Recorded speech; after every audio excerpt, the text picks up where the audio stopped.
mismo centro de estudios hacía su primera presentación en público, presentando también un libro de Agustín y de Nicolás, en ese caso el libro negro de la Nueva Izquierda, un evento que por ahí muchos de ustedes estuvieron y recordarán, y donde veníamos como jóvenes a la Feria del Libro a decirle al mundo de la cultura, en su evento más importante, que los jóvenes estábamos listos para dar la batalla cultural en defensa de nuestros valores, que durante tantos años habían sido atacados y hoy obviamente siguen siendo atacados, y por eso 4 años después estamos acá de vuelta. En ese momento éramos un grupo de jóvenes que estábamos cansados de ver cómo nuestra generación era adoctrinada en colegios, facultades, universidades, medios de comunicación, redes, etc. Y decidimos formar este centro de estudios formado por jóvenes para justamente formar jóvenes que se animen a dar la batalla cultural. Cuando nadie se animaba a definirse de derecha, cuando pocos se animaban a defender el derecho a la vida en público, algo tan elemental como el derecho a la vida, cuando incluso nadie en ese momento, 2018, se animaba a traer a Agustín y a Nicolás a la Argentina, 2 años de gira venían sin pisar su propio suelo patrio porque nadie se animaba a invitarlos, este grupo de jóvenes que hoy tengo el honor de representar decidió pasar a la acción, fundar este centro de estudios que desde entonces no ha descansado un solo día en dar la batalla cultural, así que le pido un fuerte aplauso para los chicos del Centro de Estudios Producción.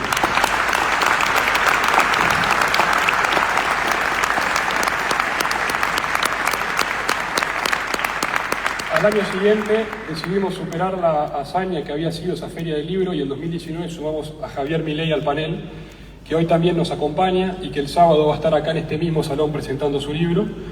Llenamos el Auditorio Belgrano con más de 1.500 personas en un evento que ya en YouTube supera el 1,5 millones de reproducciones y que por el contexto electoral en el que lo hicimos marcó un antes y un después en la agenda política de nuestro país, donde en los últimos 20 años nadie hablaba de derecha, se presente en la agenda electoral de ese año.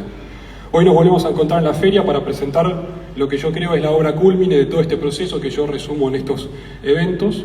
El ensayo que nos trae Agustín en este libro es la base que toda persona que quiera dar la batalla cultural debe tener para entender contra quién estamos peleando, por qué peleamos y cómo debemos dar esa batalla.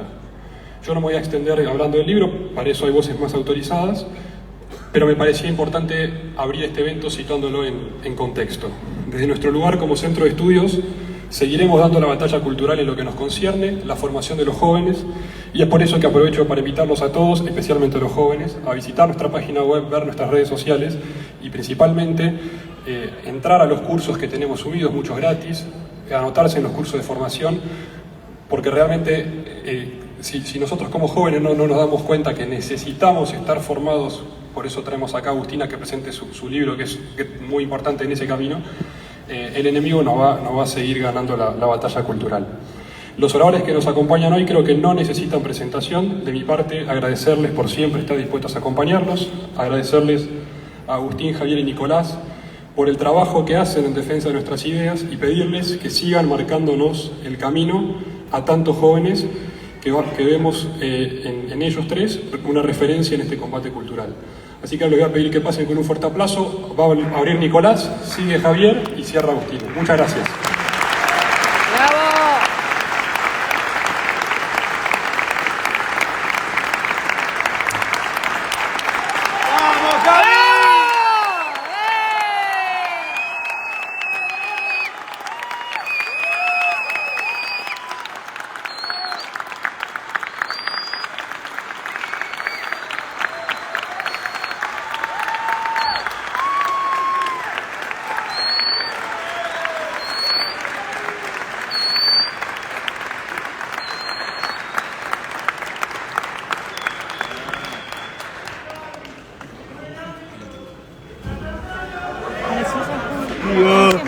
Estaremos de corazón a liberar que despertó a mi nación. Hola a todos. Javi.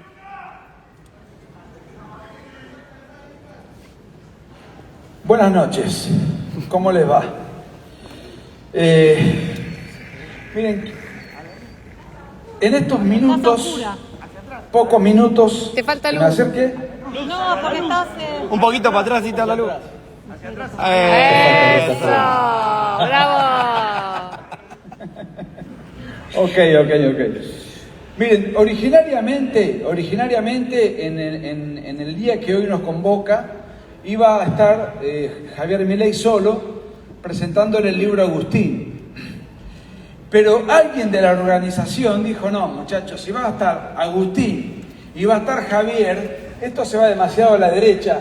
Busquen a alguien que sea más progresista. Entonces me llamaron para contrastar, para equilibrar la balanza. Yo empecé dando el combate que doy en el 2014, desde el 2004.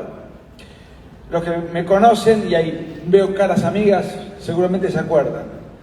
Desde entonces yo tuve la ocasión, el raro privilegio, de que algunos libros míos fueran presentados, Alex, fueron presentados por expresidentes. Fueron expresidentes a asistir a conferencias mías. No me pregunten si civiles o de facto. He recibido correos electrónicos de expresidentes saludando mis libros. Uno de ellos es Fernando de la Rúa, que me sorprendió mucho. Y hoy, con Agustín en Paraguay, dimos una conferencia con el presidente en ejercicio de sus funciones, delante de él, con todo un protocolo. Pero ahora estoy muy nervioso porque nunca di unas palabras delante de un futuro presidente.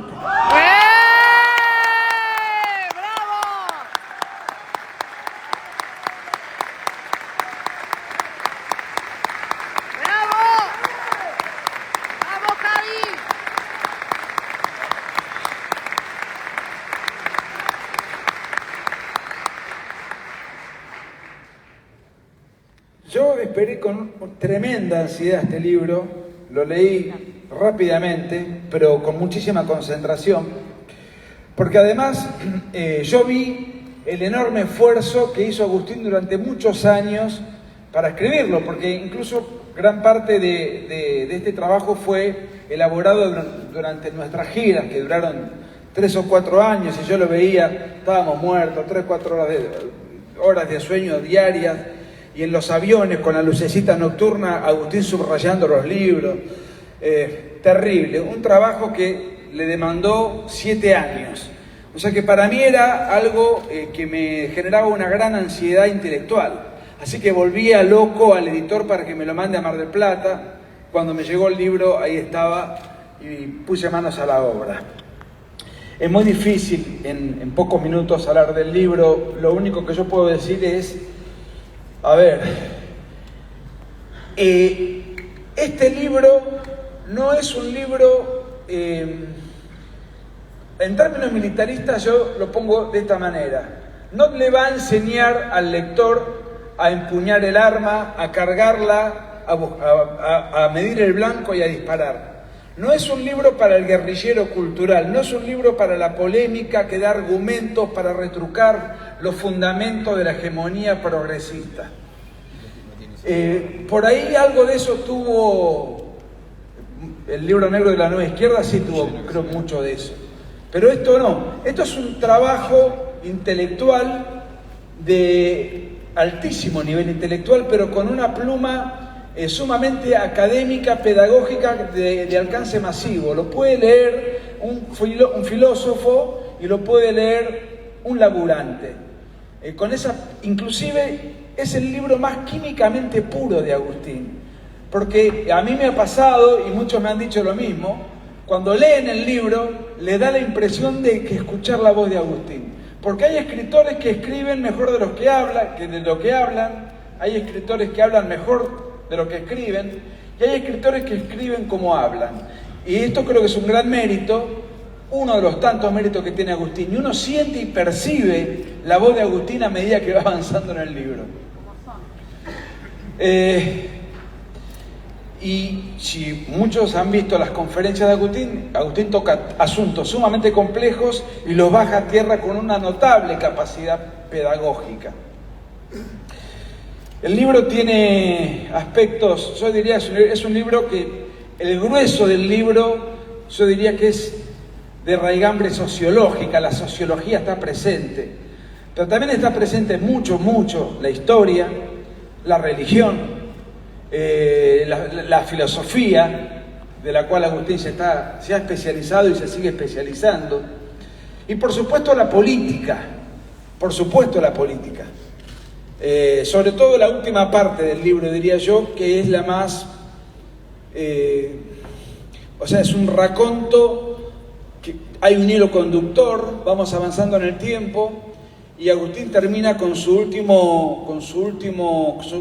reflexión acerca de qué es la nueva derecha, lo que él reconoce como nueva derecha. Me quiero detener en dos aspectos, nada más. Uno tiene que ver con algo muy interesante que dice Agustín y que tiene que ver con lo siguiente. Él define al intelectual y lo divide en tres categorías. Él dice, hay un intelectual de primera categoría que es el pensador, el filósofo, el que está elaborando teorías abstractas. Ese es uno, el que elabora ideas propias. Después está el intelectual de segunda categoría, pero él no dice, no los pone en un plano jerárquico. Dice que es una concatenación, una suerte de entrecruzamiento que se necesitan mutuamente. El de segunda categoría es el que interpreta a ese pensador y lo baja a tierra a los alumnos. Por ejemplo, un profesor que explica a Marx, por ejemplo. Y después está el intelectual de tercera categoría, que es el periodista, y que es el que llega a la multitud. Es el periodista, puede ser otro, pero es el que llega a la multitud, es el que amplifica el concepto masivamente. Y ahí él pone como ejemplo al periodista. Y yo cuando leía eso, y le prestaba mucha atención, me siento involucrado de alguna manera, me enganchó esa trilogía, y pensé, bueno, ¿en cuál de estos tres eslabones está contemplado y comprendido Agustín? Y yo llegué a la conclusión de que el fenómeno de Agustín Laje, un fenómeno masivo a nivel hemisférico, pero de una enorme masividad, siendo un filósofo, uno diría, bueno, está haciendo un doctorado de filosofía, se ocupa de estos asuntos, está repleto de citas de grandes pensadores de todas las épocas, los clásicos, los más modernos, estaría en el primer eslabón. Sí, pero después en sus conferencias y también en la forma de escribir, baja al segundo eslabón porque logra explicar al llano pensamientos muy complejos.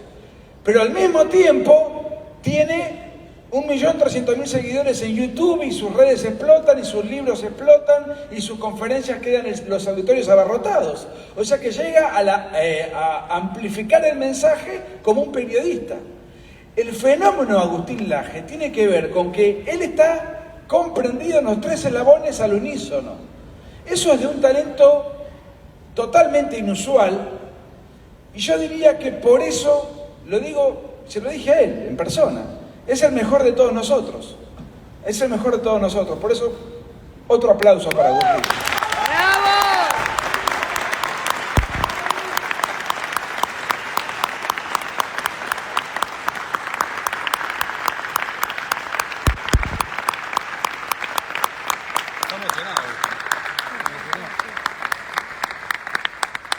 Ustedes saben que yo lo conocí a Agustín cuando Agustín tenía 15 años y ahí nos conectamos, yo lo duplicaba en edad y me parecía su manera de pensar, de reflexionar, las preguntas que hacía, las cosas que charlábamos, me parecían que era un chico con rasgos geniales, con rasgos extraordinarios.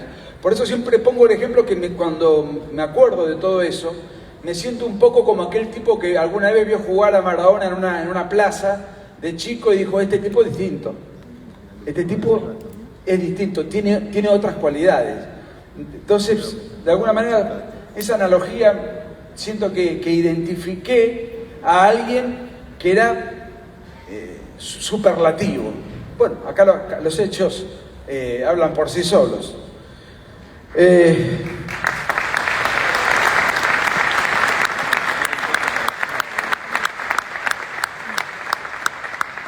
un asunto que, el otro día en un diálogo que tuvimos en YouTube con Agustín, de 2 horas y cuarto, sobre el libro, hay un pasaje donde él cita a Jacques Maritain, y Maritain dice que inclusive para definir la izquierda y la derecha no solamente hay cuestiones ideológicas, etcétera, etcétera, sino que hay un rasgo incluso inherente al temperamento de uno y otro.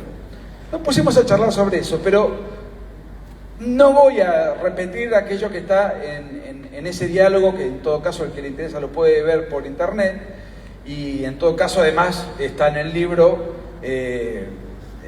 desarrollado, muy poco desarrollado, pero se hace uso de ese concepto. Y acá quiero ir a lo siguiente. Este libro no se llama El diálogo cultural, se llama La batalla cultural, porque estamos en una batalla, en una suerte de guerra, llámenle como quieran. Nosotros no tenemos adversarios, tenemos enemigos.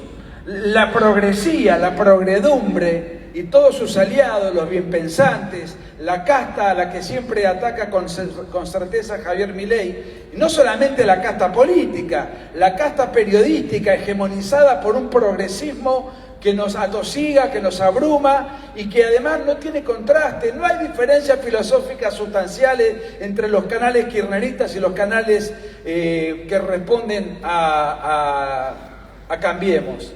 No, nosotros tenemos enemigos y tenemos que tratarlos como tales, tenemos que aniquilarlos y aplastarlos ideológica y políticamente. Para eso tenemos que prepararnos y tener un compromiso militante, un compromiso cívico. Nosotros tenemos que tener en cuenta que ellos, esto no es, una suerte de espacio donde debatimos ideas respetables, unos difieren de otras, estamos discutiendo temas accidentales. No, vienen por la vida, vienen por la libertad, vienen por la propiedad. Inclusive, si se fijan, el propio canciller, tratando de distraer o minimizar las violaciones a los derechos humanos que comete la dictadura de Nicolás Maduro en Venezuela, dice, bueno, en Argentina también se violan los derechos humanos. Tiene razón. El otro día salió en el diario los 30.000 abortos que se hicieron durante este gobierno desde que se aprobó la ley de aborto. Y esos 30.000 muertos son de verdad, Y eso es parte constitutiva de las violaciones a los derechos humanos sistemáticas y generalizadas que lleva adelante este régimen.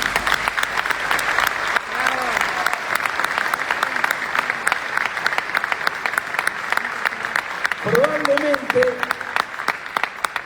seguro que no lo va a mencionar, y quiero decir esto a título personal porque no quiero involucrar ni a Javier ni a Agustín, porque la falacia de asociación siempre está a la orden del día. Esto lo digo yo, lo opino yo. También se violan los derechos humanos, por ejemplo, con los 3.000 militares injustamente e ilegalmente detenidos por haber combatido al terrorismo marxista, que fue combatido por una orden y un decreto firmado por el abuelo del canciller, justamente. Miren, hacemos lo que podemos, con más éxito, con menos éxito, con más recursos, con menos recursos, pero con una notable desventaja. La civilización occidental y cristiana está siendo atacada por una embestida globalista de inspiración progresista, muy fuertemente atacada, la civilización occidental y cristiana. Y el principal referente, la principal cabeza, el capitán que debería estar en la primera línea de combate defendiendo la cristiandad, y eso sería de gran apoyo, se dedica a mandarle cartas de elogio a M. de Bonafini. Es muy difícil poder llevar adelante una batalla con tantos inconvenientes adentro, ¿verdad?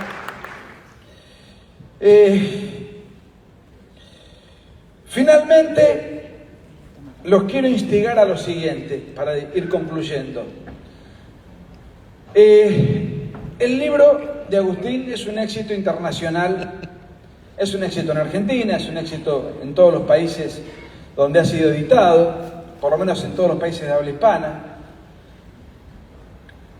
Y es impresionante las colas de gente comprándolo y luego pretendiendo sacarse la foto con Agustín, que Agustín siempre accede hasta la última foto, aunque fuese a las 3 de la mañana, el fin de la petición, de la pretensión, de las pretensiones de los lectores. Pero yo me pregunto, ¿después lo leen al libro? Porque es importantísimo tomarse ese esfuerzo diario, porque uno tiene el libro, tiene al autor, se saca la foto, entonces empieza a leer el libro por entusiasmo. Pero el entusiasmo, por definición, es un envión que tiene fecha de vencimiento. Decía Escrivá de Balaguer que las cosas no hay que hacerlas por entusiasmo, sino que hay que hacerlas por amor. Y en este caso yo digo, ¿por amor a quién? Bueno, podemos discutirlo, pero por empezar, por amor propio. Lean el libro, no lo compren solamente. Léanlo hasta el final. Se van a ver enriquecidos, se van a ver enaltecidos intelectualmente, culturalmente. El bagaje intelectual que van a adquirir es notable. ¿Qué es la batalla cultural? ¿Por qué hay que darla? ¿Cómo era antes? ¿Cómo es ahora? ¿Cuáles son las trampas? ¿Quién está detrás de estas embestidas y de estas agresiones que se presentan como imperceptibles e indoloras? Lean el libro en su completitud. Hay una frase que me gusta repetir, que es de Goldsmith. Goldsmith decía, no sé si Dios existe, pero hay que obrar como si existiera. Bueno, mutatis mutandis. Yo no sé si vamos a ganar la batalla cultural, pero tenemos que obrar como si la pudiésemos ganar. Muchas gracias. ¡Bravo, Nico!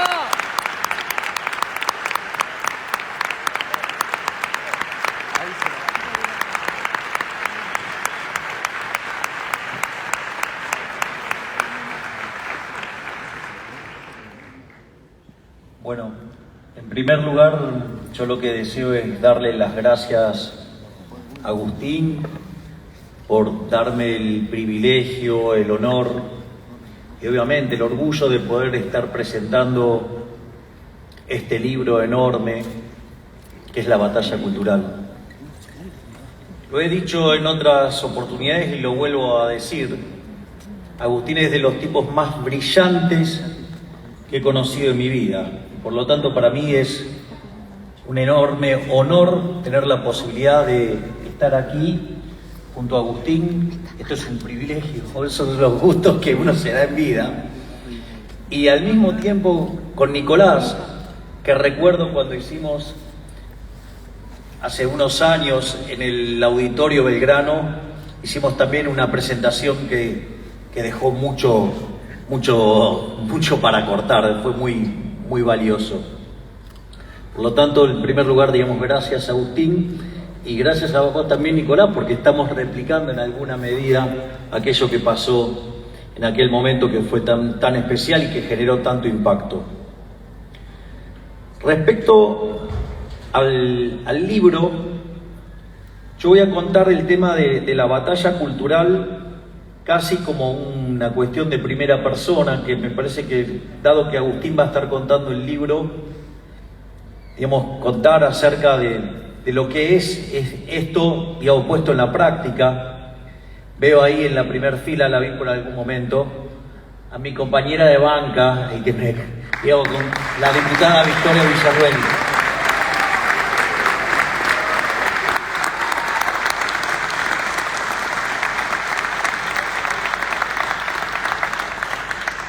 Le puedo asegurar que no es tan fácil como parece. Pero al margen de cualquier otra cuestión, lo primero que, si nosotros queremos revertir este resultado, lo primero que tenemos que darnos cuenta es que la batalla cultural la perdimos. Es decir, cuando el planteo que hace Nicolás y dice, hagamos esto como si pudiéramos ganarla, que yo estoy convencido que la vamos a ganar, y de hecho la estamos ganando. Vamos, Javier.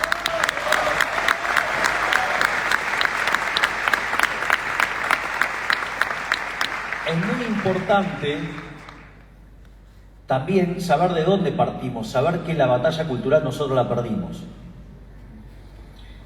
Es muy interesante en algunas de las partes del libro, él, digamos, menciona, cuando habla de la Revolución Francesa, dice, mire, los valores presentados por la Revolución eran la libertad, la igualdad y la fraternidad. Esto que parece una cosa muy simple, ese párrafo para mí tiene un valor fenomenal a la luz de la batalla cultural. Porque dice, de la idea de la libertad se desprende el liberalismo. De la idea de la igualdad se desprende el socialismo. Y de la idea de la fraternidad se desprende el nacionalismo. Y esto es clave cuando uno quiere entender la lógica de la batalla cultural. Una de las cosas que, por eso para mí este libro uno lo tiene que leer complementariamente con otro libro maravilloso del queridísimo Axel Kaiser, que se llama La fatal ignorancia. En ese libro, una de las cosas que explica el queridísimo Axel Kaiser, aviso, aclaro, por si hacía falta.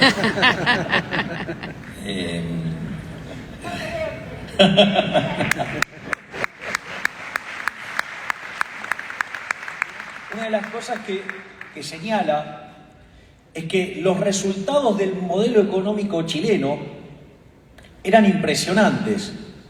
Y sin embargo, ya hace muchos años, Axel Kaiser predecía, pero se va a caer, el modelo se va a caer.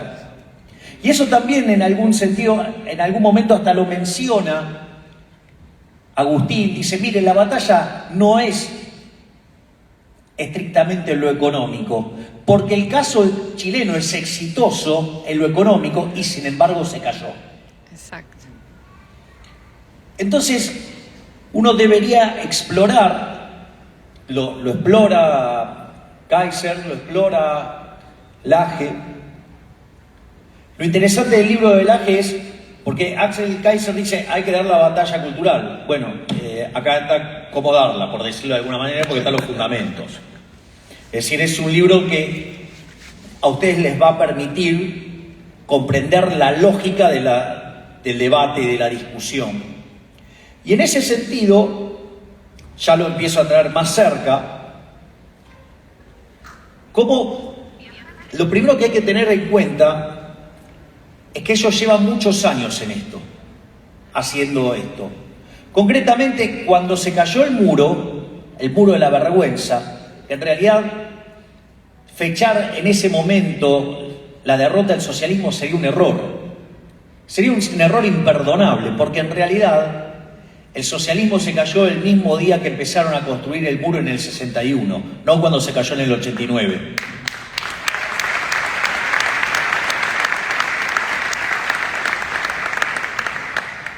Y en ese sentido, cuando se cae el muro, la realidad es que uno de los grandes parásitos del mundo, Cuba, con lo cual digo, empiezo a dar definiciones sobre lo que va a ser mi política exterior.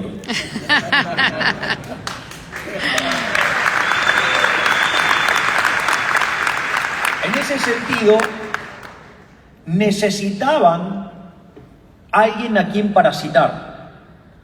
Es decir, la desesperación de Castro era de quién iba a vivir en ese momento. Porque usted cuando mira el PIB per cápita de Cuba después de la caída de la Unión Soviética se desploma. Frente a esa situación se arma lo que se conoció como el Foro de San Pablo, donde el objetivo final del Foro de San Pablo era establecer la Unión Soviética Latinoamericana. Es decir, que cuando Nicolás habla de que esto, digamos, es una pelea en serio. Es en serio. No son adversarios, son rivales. Exacto. Es decir, son el enemigo. Porque recuerden que donde se aplicó ese sistema nefasto fue un fracaso en lo económico, en lo social, en lo cultural, y tienen en su haber asesinado a 150 millones de seres humanos. Por lo tanto, no estamos jugando con cualquier cosa. Estamos jugando con verdaderamente las fuerzas del mal. Es decir, digamos, a ver, quien vive en un país socialista no necesita saber qué es el infierno porque vive en el infierno. Por lo tanto, de hecho es muy interesante cuando arranca el capítulo 6, ¿no?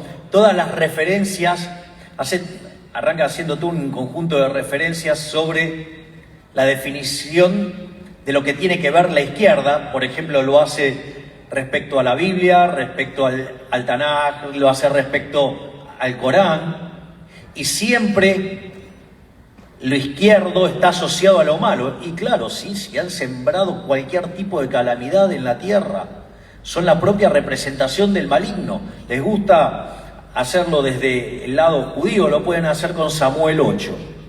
Lo quieren hacer desde el lado católico y cristiano, lo pueden hacer con el Evangelio de San Lucas. Es decir, en ese sentido, es más, fíjense cuando ustedes hacen la referencia en italiano, la diestra y la siniestra.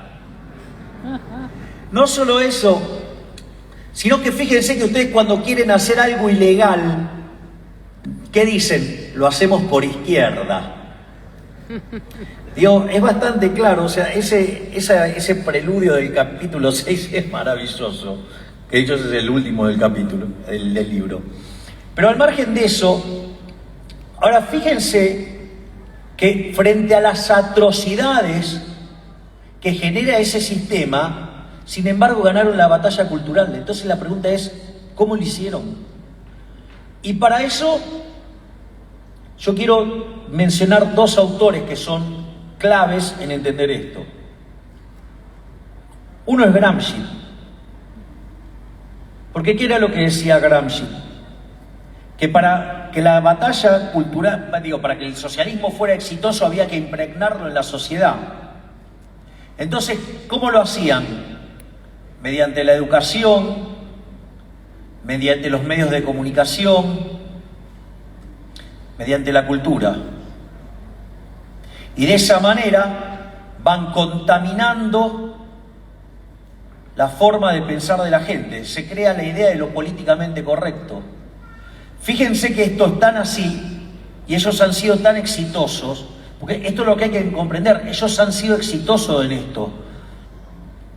Ellos lograron tener de presidentes en Argentina a Néstor Kirchner, a Cristina Kirchner, ahora a Alberto Fernández. En Uruguay a Pepe Mujica, a Tabaré Vázquez.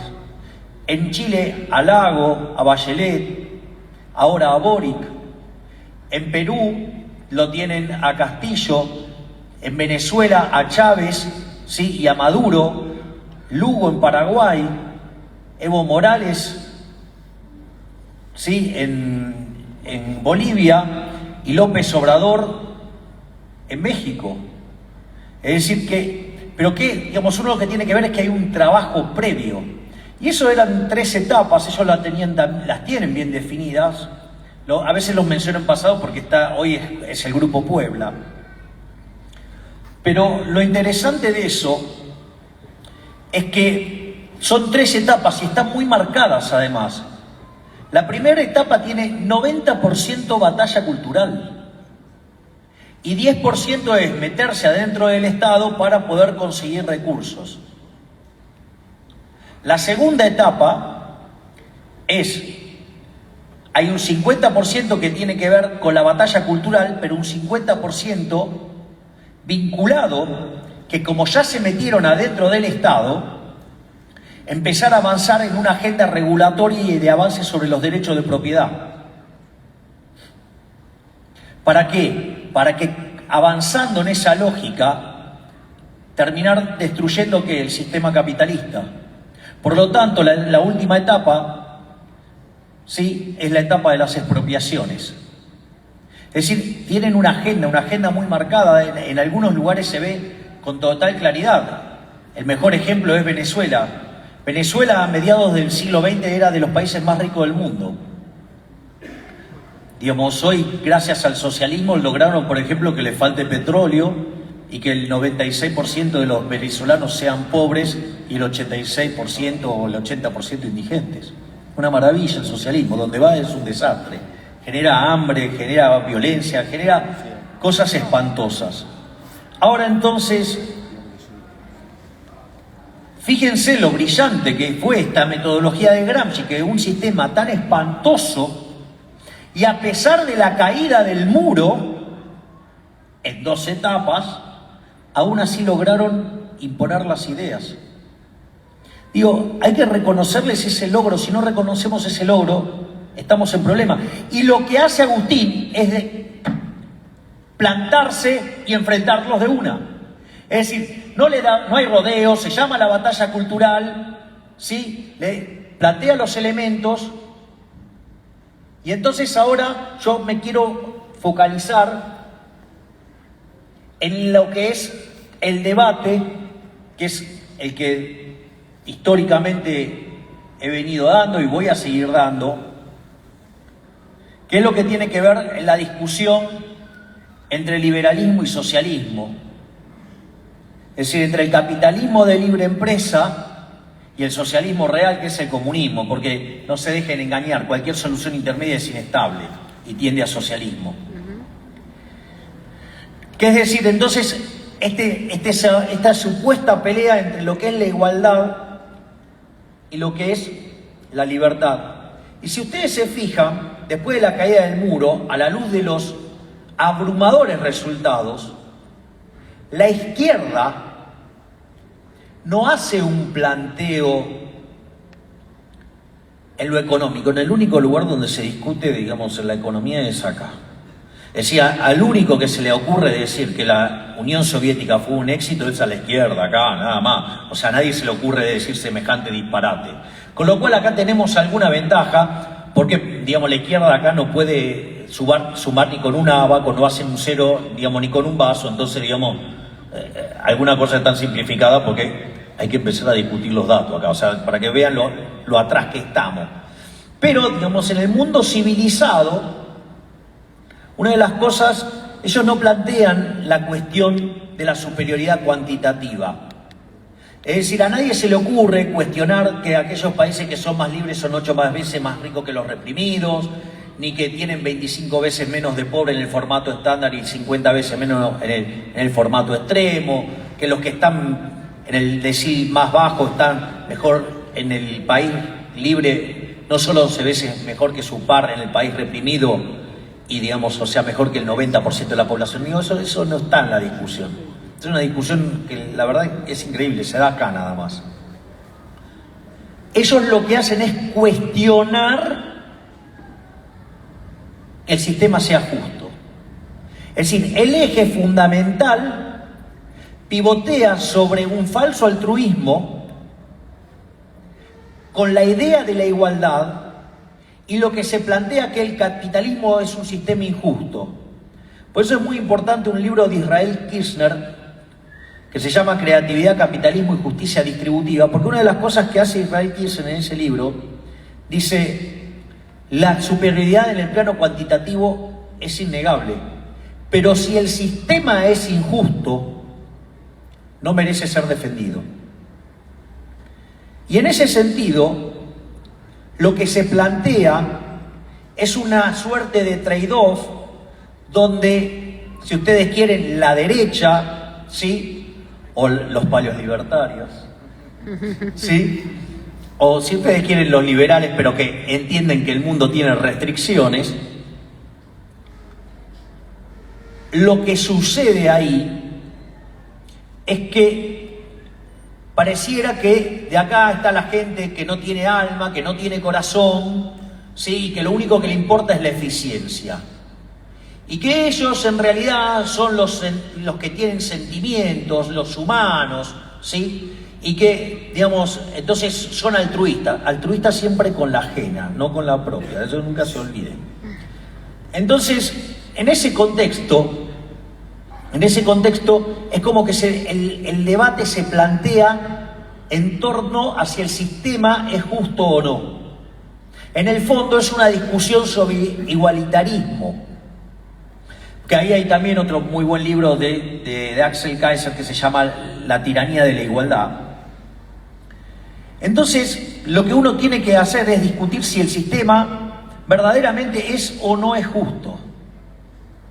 Y la realidad es que cuando uno empieza a llevar esta discusión y la lleva al límite, al menos desde el lugar donde yo tengo ventajas comparativas y desde donde yo, digamos, la pude ir empujando,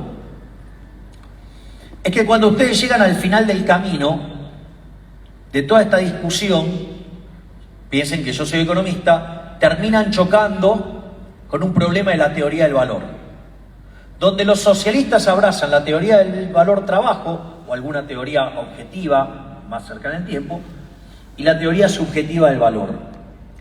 La realidad es que la teoría objetiva del valor, la teoría del valor trabajo fue aniquilada por la teoría económica a partir de la obra de Menger de 1871, la obra de Gibbons, la obra de Walras. La evidencia, es más, el propio Eugene von Baber escribe un libro que se llama La conclusión del sistema marxiano y demuestra todas las falacias del sistema y que el sistema está condenado a fracasar. Por lo tanto, digamos, fue derrotado en la teoría y fue derrotado en la práctica. La evidencia empírica mostró que el socialismo es un error teórico y un error práctico. Entonces la pregunta es si frente a la evidencia teórica, frente a la evidencia empírica, ¿por qué esta gente sigue abrazando estas ideas? Y ahí cuando ustedes chocan con esto, es que en realidad para poder explicar la teoría de la explotación de Rothbardus o su versión mejorada, como lo es el caso de la plusvalía de Marx, necesitan justamente la teoría del valor trabajo. Porque si todos los bienes vienen determinados en su valor por la cantidad de trabajo que tienen, en el fondo no tendrían por qué existir los beneficios.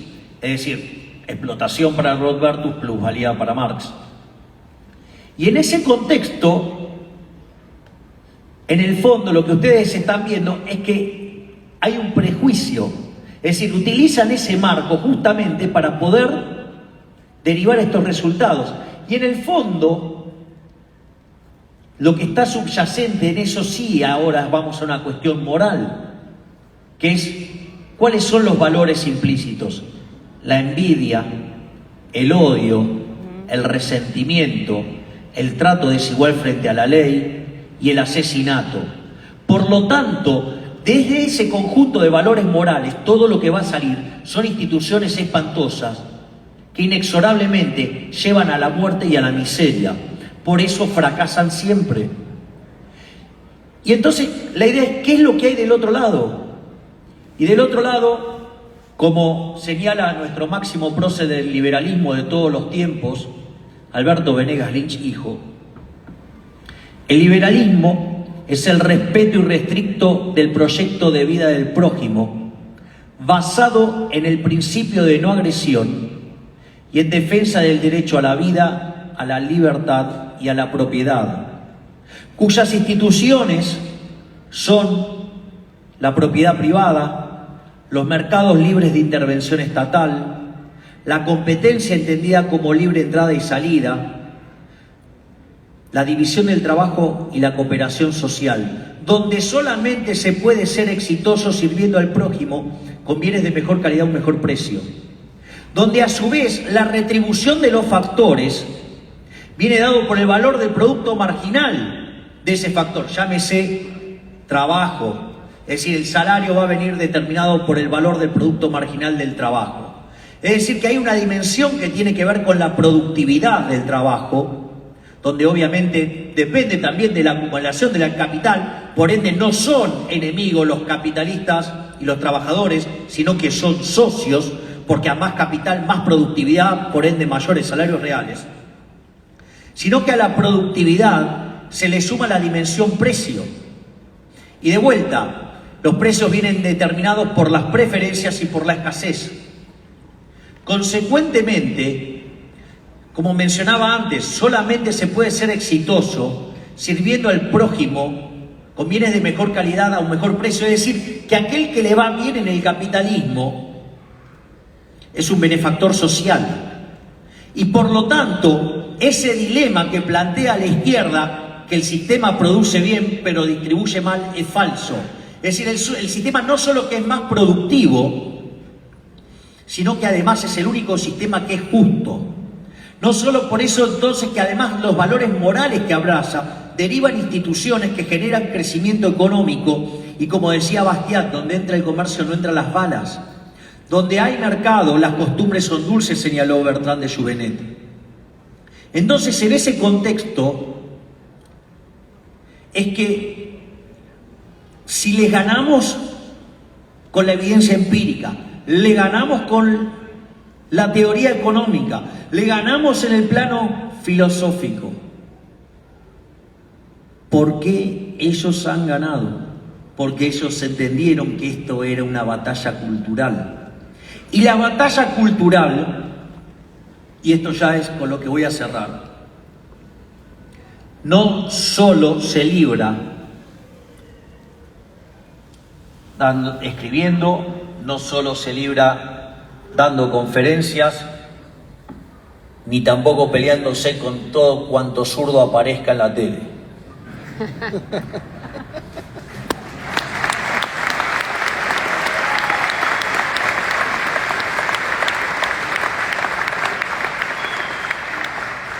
Si esa batalla cultural no tiene una parte en la política real, nos van a llevar puestos. Porque ustedes le pueden ganar todos los debates, pero después hacen adentro de la Cámara lo que se le da la gana. Fíjense qué interesante, porque el punto es dos reflexiones. Una es, miren, les voy a contar algo. Miren, la hinchada de Argentina es maravillosa. Grita, color, todo lo que quieran. Pero ¿saben qué? Los goles los hace Messi. Si ustedes ponen la pelota en la mitad de la cancha y se ponen a gritar, por más fuerte que griten, la pelota no se mueve. O cuando llego a la cancha a ver a Boca, los goles los hacía Palermo. Pero digamos... Pero al margen de eso, no subestimen la batalla cultural. No subestimen también la interacción con la política, porque ustedes pueden seguir dando la batalla cultural con su testimonio de acciones en la política. Y eso es lo que venimos haciendo regularmente con Victoria desde la Cámara. Hemos planteado el problema de la política como una cuestión moral. En cada una de las votaciones que tuvimos que hacer, enfrentamos y planteamos el tema desde una cuestión moral. Y lo primero que dijeron es, bueno, déjalos que entren en la Cámara, total, se van a diluir y van a desaparecer. Y sin embargo, cada vez que viene una votación, se arman unos escándalos de novela, porque están descubriendo que los malos son efectivamente malos, pero los que se vendieron como buenos son más malos que todavía los malos. Por lo tanto, quiero invitarlos a todos a dar la batalla cultural, pero no solo en el plano de las ideas, háganlo también en el plano de la política, porque si no, los zurdos nos van a llevar puestos. ¡Viva la libertad, carajo! ¡Viva! ¡Viva la libertad, carajo! ¡Viva! ¡Viva la libertad, carajo! ¡Viva!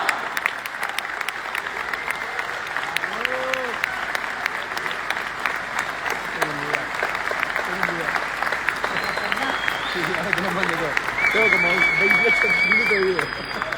Pero lo puedo cortar. Y yo confío en ustedes, porque si no me ponen los votos.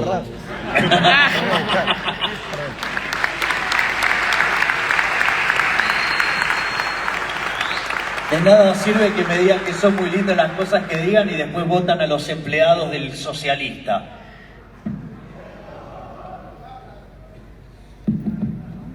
Bueno, muy buenas noches a todos, bienvenidos, gracias por acompañarnos. La verdad es que es muy emocionante ver cómo en el epicentro del progresismo, que pues, suelen ser las ferias del libro, esto no es una acusación particular, pero suele ser así. El libro ha sido un instrumento hegemonizado por los sectores progresistas y sin embargo hoy la derecha está copando la feria del libro, gracias a todos ustedes.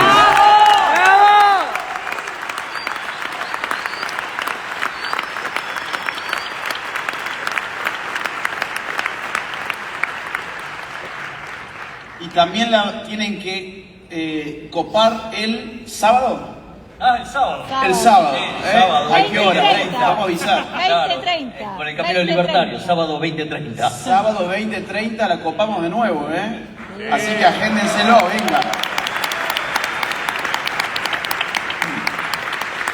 Miren, Aparte viene Viviana Canosa. además viene Viviana. Gran luchadora también.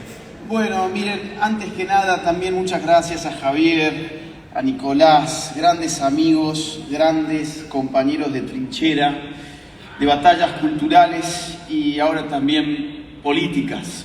Gracias por haber aceptado tomarse el tiempo de leer el libro y tomarse el tiempo de acompañarme hoy a mí en este evento que para mí es muy importante porque me llevó mucho tiempo escribir este libro, como les adelantaba Nicolás. Y lo que se me había dicho en un inicio es, bueno, no, las presentaciones de libros son en una feria del libro una formalidad. Uno cuenta, bueno, me motivé por esto, me gustó esta parte, gracias a todos por venir y lean el libro, vamos a firmarlo. ¿Y saben qué pasa? Yo estoy tan poco en Argentina y lamentablemente hago pocas cosas en comparación con las que me gustaría hacer en Argentina, que no quiero que esta presentación sea eso. Yo, mire, me voy a tomar la desubicación de plantear esta intervención casi como una clase de ciencia política, ¿sí? Porque quiero no solamente tratar de vender un libro, sino de comunicar su contenido o por lo menos brindar algunas pistas para poder abordar bien la lectura.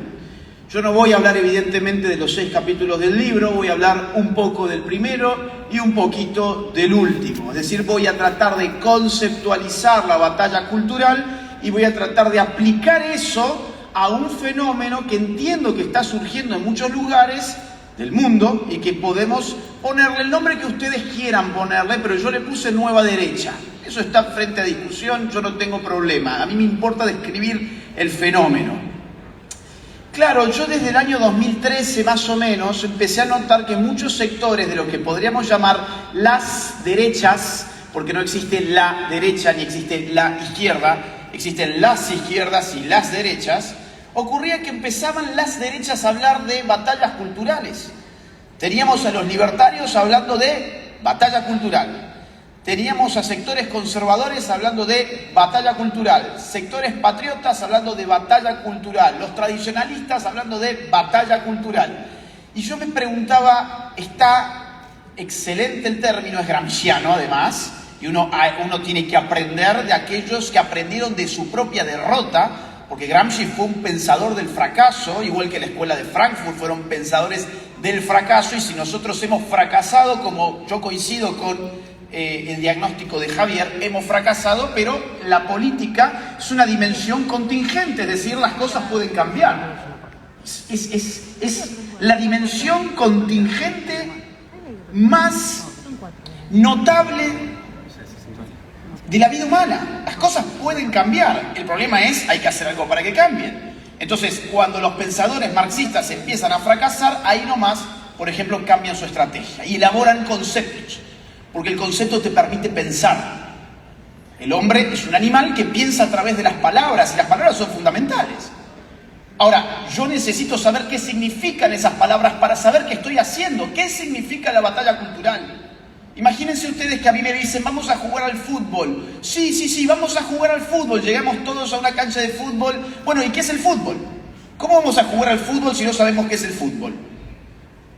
¿Cómo vamos a dar la batalla cultural si no sabemos qué es la batalla cultural? Eso fue lo que me motivó a mí a empezar a pensar e indexar, digamos así, este libro ya en el año 2014. El título estaba puesto desde entonces, varió mucho su contenido. tuve que ir frenando su trabajo, es decir, fue un trabajo muy interrumpido, ¿sí? Son muchos años pero interrumpidos. Y después la pandemia me ayudó a liberar muchos compromisos de viajes y a acelerar y poder concluir esta obra. Yo quiero entonces empezar con 2 o 3 apuntes sobre el primer capítulo del libro que precisamente plantea el problema conceptual. Insisto, importa esto, porque sobre tu definición de batalla cultural se va a desplegar tu acción de batalla cultural. ¿Qué es? Vamos a ver, esto chicos no me está funcionando. Si me pueden ayudar, si no. Igualmente esto es ilustrativo, ¿sí? ¿Qué es la batalla cultural? Amerita una definición, una caracterización de qué es la cultura.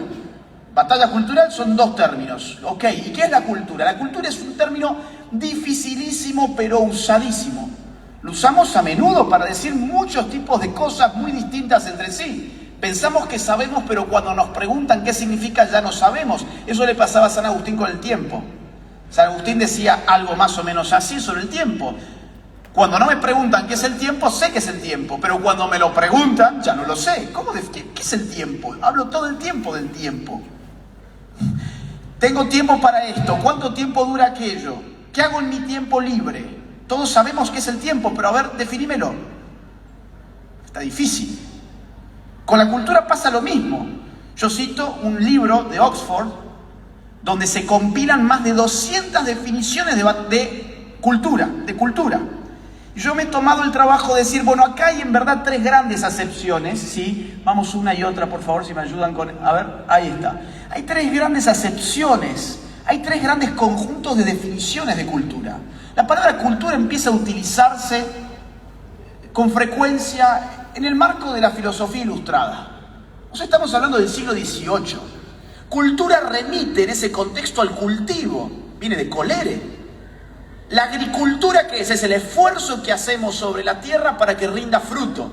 ¿Y qué es la cultura? Bueno, la cultura es el esfuerzo que hacemos sobre el espíritu humano para desarrollar sus facultades, su inteligencia, su voluntad, sus formas, su gusto.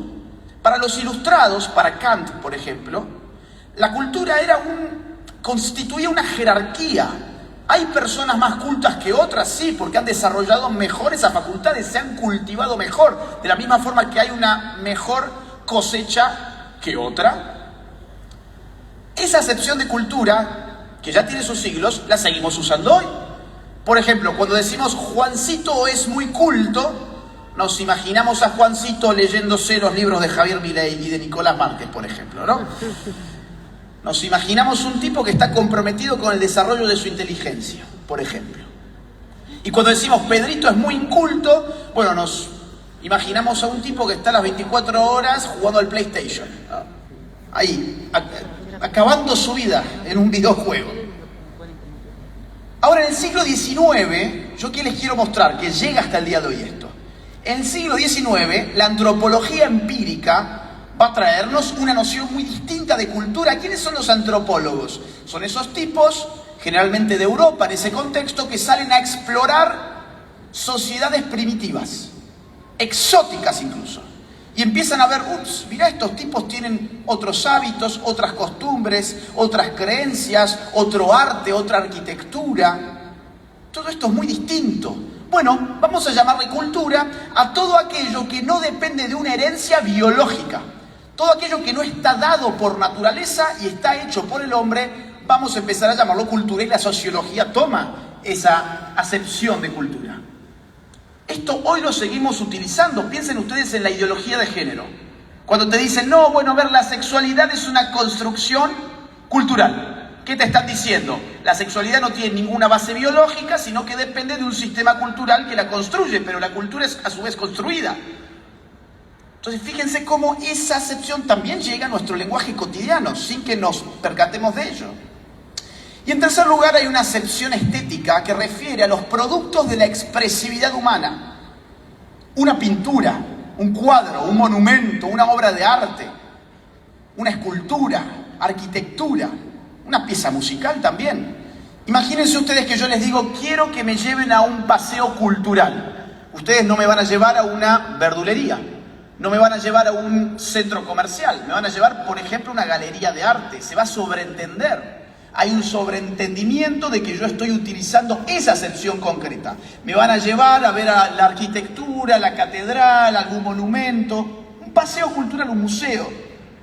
Entonces fíjense cómo tenemos tres acepciones distintas, pero las utilizamos con una misma palabra. Y sin embargo, en estas tres acepciones, y esto es lo más difícil de la conferencia, si podemos superar esta dificultad, ya estamos metidos en batalla cultural.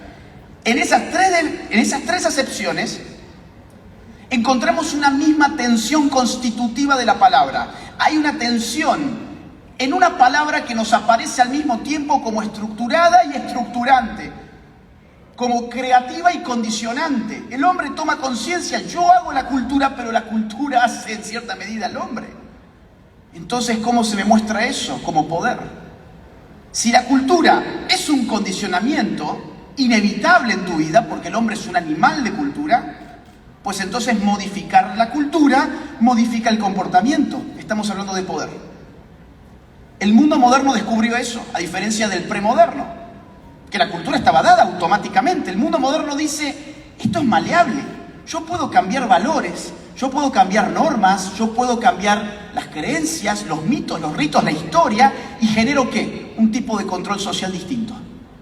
Ustedes piensen el poder en estos términos, como la probabilidad de imponer mi voluntad sobre otro. Yo aumento esa probabilidad de acuerdo al tipo de fuente de poder que yo utilice. Vamos a suponer, tengo acá un arma, perdón Karina que te ponga como ejemplo, pero te tengo al frente justo. Digo, yo quiero que Karina Milei haga esto, y Karina está desarmada. Impongo mi voluntad, aumento mi probabilidad de que Karina cumpla mi deseo de hacer X. ¿Por qué? Porque yo estoy armado y ella no. Ella quiere conservar su vida. Yo tengo un poder armado sobre ella. O yo bien puedo decir, mira, Karina, ¿sabes qué? Tengo acá $100.000 y quiero que hagas X. Yo estoy aumentando mi probabilidad. No digo que ella lo vaya a hacer o no, ella puede morir, por ejemplo.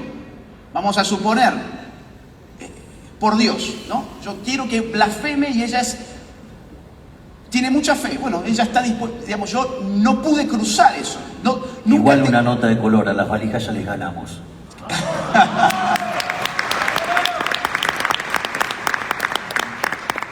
Yo aumento mi probabilidad de imponer mi voluntad, ¿con qué? Con dinero. Tengo poder económico. Ahora yo puedo ser más sutil y yo puedo manipular la conducta de Karina modificando su entorno cultural. La bombardeo mediáticamente, la bombardeo desde la universidad, desde los colegios, la bombardeo desde los libros, hegemonizo la cultura, cambié su condición cultural y cambió su comportamiento. ¿Cuál es la forma más poderosa del poder? Esta última. ¿Por qué? Porque no se nota.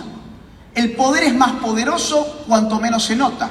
El poder es más poderoso no cuando te pone una pistola en la cabeza porque vos sabés que estás siendo oprimido. El poder es poderoso cuando no se nota, cuando te acaricia, cuando te incluye. Entonces, cuando se entiende esto, ya empieza a entenderse por qué la cultura importa tanto, porque es el mecanismo más aceitado del poder en nuestro mundo contemporáneo, para cuya estructuración depende de un hinchazón cultural sin precedente en la historia humana. Hoy todo es cultura. La cultura fluye a través de redes sociales, a través de las pantallas, a través de internet, a través de los medios de comunicación. Nunca hemos estado tan sujetos a un mundo enteramente cultural, hasta tal punto que hemos negado nuestra naturaleza y queremos salvar la otra. Es paradójico. Hemos negado la naturaleza humana, pero queremos salvar la Pachamama. Queremos rendirle pleitesía a Greta Thunberg. Entonces la batalla cultural va del poder. La batalla cultural es política, porque atiende a las magnitudes específicas del poder hoy. La batalla cultural tiene tres características. Tres características que yo creo que cuando aparecen ya podemos decir estamos frente a batalla cultural. Voy a ir bien rapidito. Primera característica, el medio y el fin coinciden. Y el medio y el fin se llaman cultura. Claro, ¿cuál es el fin de la batalla cultural? Pues la cultura. El dominio de elementos culturales. ¿Cuáles son esos elementos culturales? Bueno, creencias, normas, costumbres, historias, ritos, lenguaje. Esto lo saben perfectamente nuestros adversarios, por eso están tan desesperados por incluso modificar el lenguaje. La batalla cultural va a esos puntos, pero no lo hace con un arma ni comprando necesariamente, como habíamos dicho recién. Lo hace a través de los vehículos culturales. ¿Cuáles son los vehículos culturales? Los hemos mencionado también. Medios de comunicación, redes sociales, escuelas, universidades, think tanks, iglesias, familias, los vehículos de la socialización primaria, secundaria, donde la cultura se crea y se reproduce o se niega. Entonces, en la batalla cultural, fin y medio coinciden. Yo quiero dominar la cultura a través de la cultura. Yo quiero dar un combate sobre la cultura con cultura, no con armas. Porque eso sería ya una batalla armada, muy distinto. Segundo punto, en una batalla cultural se juega un fin de magnitud, un cambio de paradigma, hay un conflicto de magnitud. Claro, podemos decir, hay una cierta rivalidad en todos los países entre la capital federal y la gente del interior, por el acento, por las normas, por las costumbres. Sí, pero eso no es una batalla cultural. Ah, pero hay un conflicto cultural, sí, pero no es de magnitud. De ese conflicto no depende el poder. Ah, pero también hubo un conflicto entre la música electrónica y el rock. Y eso es un conflicto cultural. Sí, es un conflicto cultural, pero no es un conflicto, digamos, que tenga consecuencias sociopolíticas. Por lo tanto, ahí no hay una batalla cultural. Y en tercer lugar, la batalla cultural tiene siempre un componente de conciencia. ¿Qué significa esto? Que dar una batalla cultural es saberse dándola. Dar una batalla cultural es saberse dándola. Yo no la doy así, digamos, en el vacío. Yo tengo una estrategia, tengo tácticas, hay liderazgos, hay plazos. Piensen ustedes en la Agenda 2030 de la ONU. Eso es batalla cultural pura y dura. ¿Cuándo la escribieron? En el año 2017. ¿Por qué se llama 2030? Porque es el plan de ingeniería política, económica y cultural que tiene Naciones Unidas para cumplirse más tarde, según ellos, en el año 2030. Hay plazos, hay un plan, hay un proyecto. Si estos tres elementos aparecen, podemos hablar de batalla cultural. Esa es la propuesta del libro. Vamos a la próxima. Vamos a la próxima, por favor. Por ahora me voy a voy a hacer un análisis muy rápido, ¿sí? Porque no quiero tampoco agotar con el tiempo. Pero voy a hacer... Ok.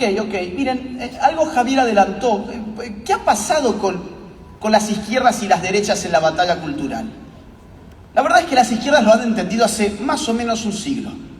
Gramsci, estamos hablando de sus cuadernos de la cárcel a fines de la década del 20, del siglo pasado.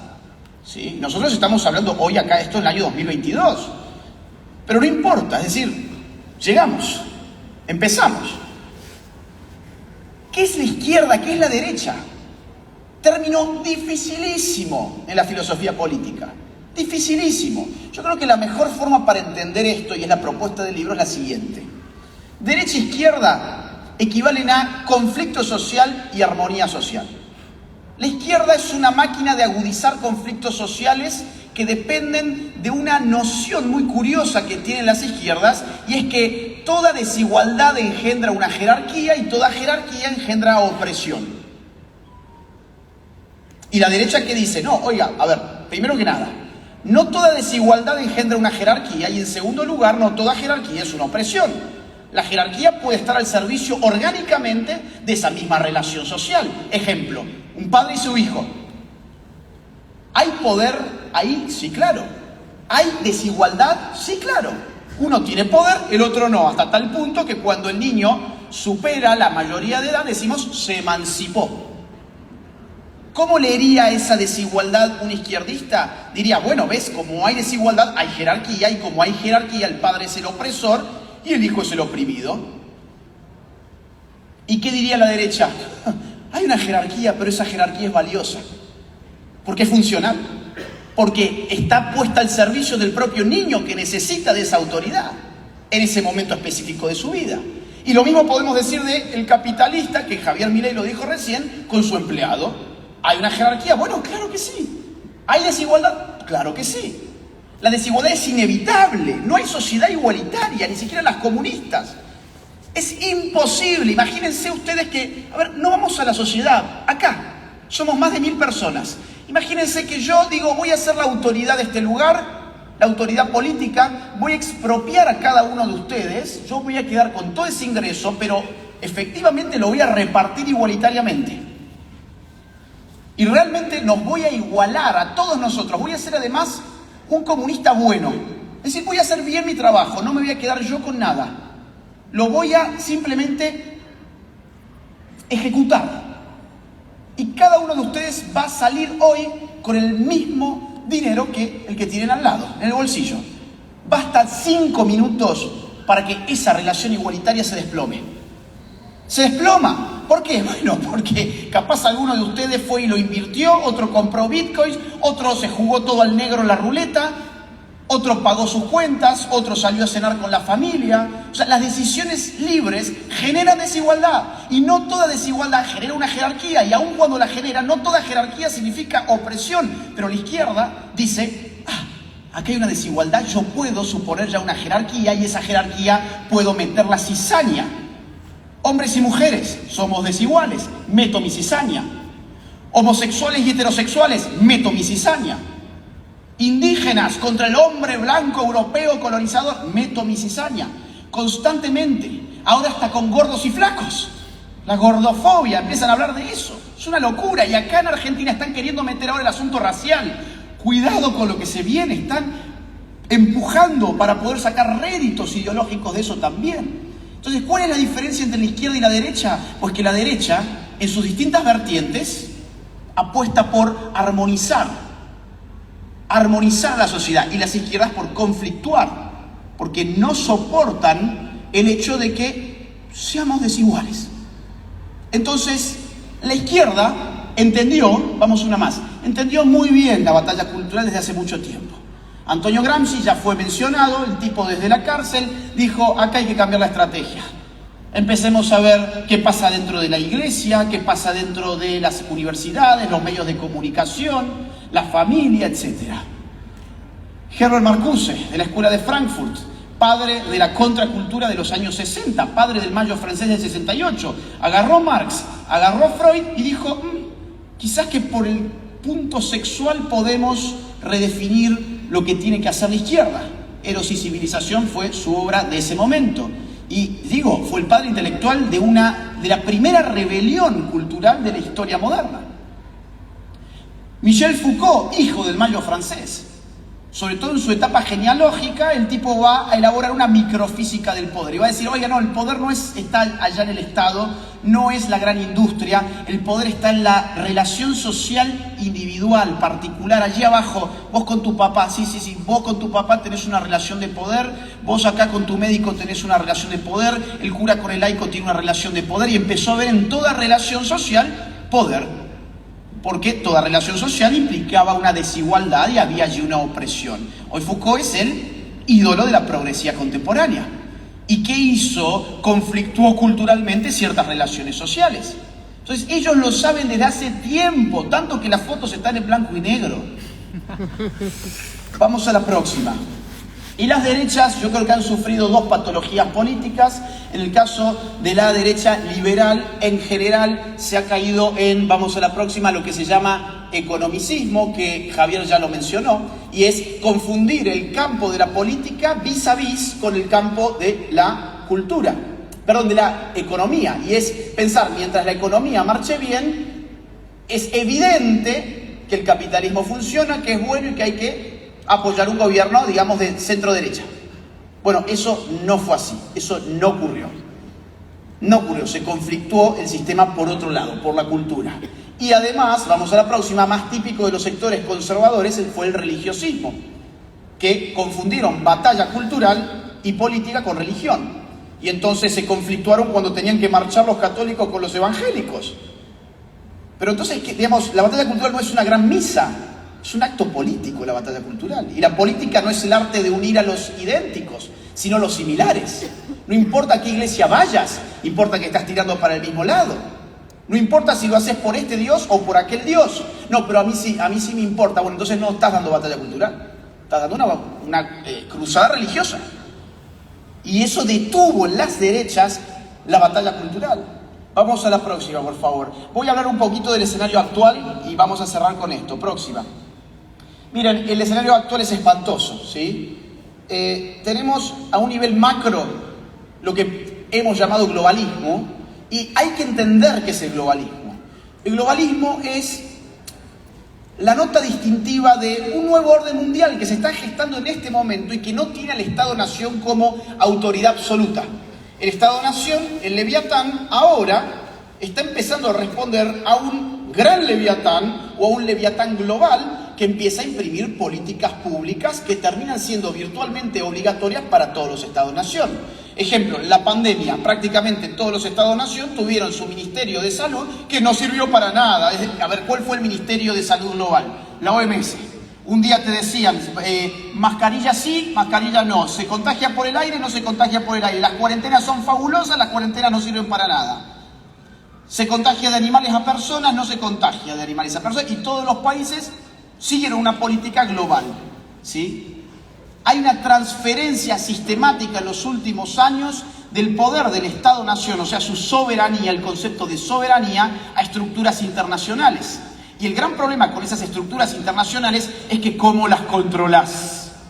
El Estado todavía, gracias a mecanismos modernos como la Constitución, la democracia representativa, la alternancia en el poder, los valores republicanos de pesos y de división de poderes, los contrapesos republicanos, te permitían tratar de maniatar al Leviatán. Pero dígame cómo aplico toda esa filosofía política moderna a una estructura que no tiene territorio, como la ONU. ¿Cómo hago? ¿Ustedes alguna vez eligieron a alguien de la ONU? ¿Ustedes saben si hay división de poder dentro de la ONU? No, no se puede aplicar, y de ahí vienen gran cantidad de políticas públicas que ya empiezan a presionar, por ejemplo, por salario básico universal. O sea, ya han tomado partido estas estructuras. Y el globalismo está compuesto por muchas agendas de las cuales no voy a hablar ahora, ustedes ya las conocen y ya hemos hablado suficientemente de esto en otras oportunidades. Feminismos, abortismos, ideología de género, etc. Vamos a la próxima. El tema ambientalista está también a flor de piel. Pero ahora me quiero meter rápido en el tema regional. Vamos a la próxima. Estamos viviendo la segunda ola del socialismo del siglo XXI. ¿Sí? Estamos viviendo una segunda oleada socialista en la región. La primera ola del socialismo del siglo XXI nació, como dijo Javier muy bien, con el Foro de Sao Paulo del año 1990. Ellos estaban fracasando y son muy rápidos. Replantearon una estrategia. No podemos contar con el sponsorio de la Unión Soviética. Bueno, creamos nosotros una estructura regional y nos va a ir bien. Y le fue muy bien, ya se dijo. Chávez Maduro en Venezuela, Bachelet en Chile, Lugo en Paraguay, los Kirchner en Argentina, Lula, Dilma en Brasil, Tabaré Vázquez, Pepe Mujica en Uruguay, Correa, Ortega, Evo Morales. Espectacular, le fue espectacular. Ahora, había 4 países importantes en la región que no cayeron en esas garras en ese momento. ¿Cuáles son? México, Perú, Colombia y Chile. Tanto así que 3 de estos países van a crear el grupo de Lima. El grupo de Lima, que empieza a generar un retroceso del Foro de Sao Paulo, y a partir del año 2015 más o menos, esta gente parece que empieza a perder su poder. Vamos a tener la victoria de Macri aquí en Argentina, en Chile poco después habrá la de Piñera, tendremos a un Lula preso, Bolsonaro llega al poder, en Estados Unidos, Donald Trump, en el año 2016. Evo Morales no se puede reelegir, termina incluso haciendo fraude y aparte atentando contra su propia constitución. Lenín Moreno en Ecuador traiciona a Correa, su jefe político, y este último tiene que escapar a Bélgica porque es un corrupto y va a caer preso. Chávez ya se murió, Castro ya se murió, Venezuela es indefendible. Parece que la izquierda retrocede, pero la izquierda se reconvierte muy rápidamente. Es como un ave fénix. Vamos a la próxima. Tanto se reconvirtió que el Grupo de Puebla apareció en julio del año 2019.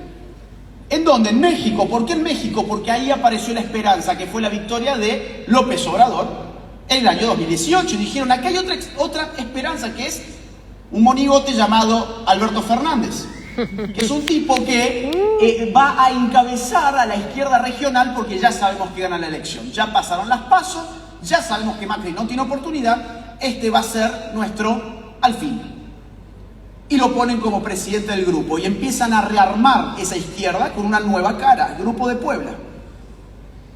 Ya en octubre del año 2019, ese mismo año, tenemos revueltas indígenas en Ecuador tan fuertes que terminan generando la huida del gobierno desde Quito a Guayaquil. Se tuvo que mudar el gobierno a Guayaquil. Una semana más tarde, en Chile, explosión social por un aumento de 4 centavos de dólar del metro. Con lo que nos aumentan acá las cosas, ¿se imaginan si tuviésemos que hacer explosiones sociales aquí? Es decir, no habría nadie en pie. Pero allá explotó. Y Piñera empezó a conceder: ¿querés más impuestos para las clases medias, altas y altas? Te los doy. Bueno, no, quiero un poco más. Bueno, ¿querés más redistribución? Te la doy. No, quiero un poco más, quiero más. Salario mínimo más alto, te lo doy. No, ahora quiero la Constitución. Ahora quiero la Constitución. ¿Cuál fue el final de Chile? Todavía no lo conocemos, pero esa Constitución es un espanto. Vamos a ver si se aprueba o no. ¿Y quién termina ganando poquito después? Boric. ¿Qué pasa en Perú? Llega un maoísta llamado Pedro Castillo, vinculado con Sendero Luminoso, a la segunda vuelta y le gana a Keiko Fujimori. ¿Qué pasa en Colombia? En Colombia explotó el estallido en noviembre del año 2019 y meses más tarde va a explotar en Perú. En Perú termina ganando el maoísta y en Colombia se define en los próximos días qué va a pasar, pero Petro, el comunista, vinculado también con las guerrillas colombianas, encabeza las encuestas y es el favorito de este momento por lo menos. Fíjense ustedes cuáles eran los 4 países que dijimos que no habían caído en la primera ola del socialismo del siglo XXI: Chile, Perú, Colombia y México. Los 4 hoy, salvo Colombia que está por verse, digamos, los 3 ya son socialistas y Colombia está en un problema muy serio. La segunda ola del socialismo del siglo XXI tuvo su éxito y es lo que estamos viviendo hoy. Este es el mapa, vamos a la próxima, de la región hoy que se está tiñendo todo de rojo y de los países relevantes, ¿sí? En términos económicos, demográficos, territoriales, están hoy muy complicados, que son 2, Brasil y Colombia. Los 2 tienen elecciones este año. Lula ha sido liberado en Brasil. ¿Está haciendo campaña dónde? Se fue a México, se vino a Argentina. ¿Por qué viaja a otros países si él tiene que hacer campaña para que lo voten los brasileros? Va a buscar, ya saben, apoyo internacional. La izquierda se apoya internacionalmente, la derecha no. Es un gran problema que va a haber que resolver. Entonces, vamos a una más y ya sí, el último tema. Miren, yo creo que acá hay que replantear la estrategia. Y se está replanteando. Y una figura clave en este replanteo de la estrategia es precisamente Javier. Porque Javier ha articulado 2 lógicas muy distintas. Próxima. Las 2 lógicas muy distintas que ha articulado Javier es la de la batalla política y la de la batalla cultural. Son 2 juegos distintos. Estás hablando de básquet y de fútbol, ¿sí? La batalla cultural genera, por ejemplo, algo llamado opinión pública. Un político en campaña en general no está buscando cambiar la opinión, tiene muy poco tiempo, él tiene que ofertar a una demanda que ya está constituida. La batalla cultural se hace en otro momento y en otro plano bajo otras reglas muy distintas. La batalla política es una batalla por los votos, la batalla cultural es una batalla por las mentes, vamos a decirlo así. Si nosotros solamente damos batalla cultural y no tenemos a nadie para poner después en la política, ¿qué ocurre? Sí, muy lindo, cambiemos la opinión pública, pero vienen en unas elecciones un grupo de personas y te dicen no, nosotros también somos liberales y vamos a bajar los impuestos. Se terminaron las elecciones y te subieron los impuestos. Es decir, te prestás al engaño. O te dicen, yo voy a defender la vida del no nacido. Pero cuando necesito tapar mi caos económico, te abro el debate del aborto para salvar mi gobierno. Y no lo salvo nada. Ahora, si diéramos solamente batalla política y no batalla cultural, estaríamos siempre presos de una demanda que nosotros no ayudamos a constituir, de una opinión pública sobre la que no impactamos y en que nos convertimos en casta política. La batalla política de Juntos por el Cambio gobierna así, la batalla cultural no le importa, miden con sus encuestas a ver cuál es el estado de opinión y en consecuencia reorganizan su discurso político. Son eso. En cambio, lo que voy a denominar ahora, sí para cerrar, nueva derecha, articula las dos lógicas. Batalla cultural, batalla política. Hay quienes están para dar la batalla cultural, hay quienes están para dar la batalla política y hay quienes están para dar ambas, como el caso de Javier, que de hecho da un salto de la batalla cultural a la batalla política.